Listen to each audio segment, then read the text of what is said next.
Hello everyone, I'm Samiksha and today we are discussing questions of UC 2023 paper. So let's start off. This is the first question. So what is it saying? How many times does the shape sequence shown on the top appears in a grid below?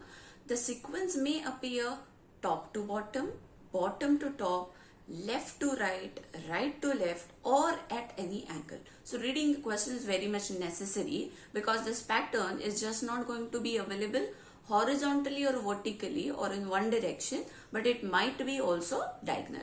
So for such questions, what is the way of solving these questions? So definitely we'll have to pick one direction and search for the given sequence. So let's start.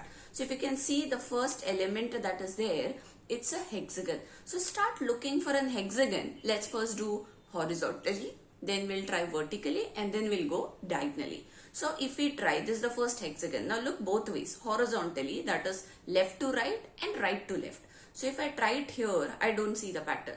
Let's go to row number 2. Still I am not able to find anything. Now when I go to row number 3, observe this hexagon, circle, square and triangle. So this is the first pattern that I am finding. Moving on, if I just move on, I am just looking for an hexagon. Alright, so horizontally from left to right I am not finding anything. Let's change the direction.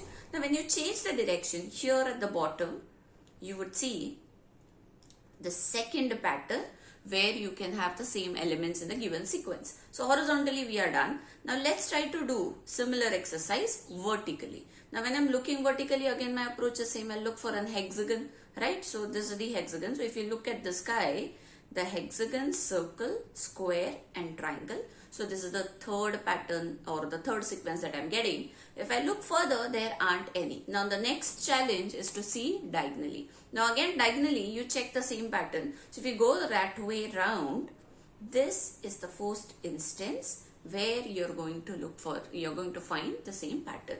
So the answer to the question is, how many times is the sequence appearing? It's appearing 4 times. So it's an easy question. I hope it's clear. Thank you.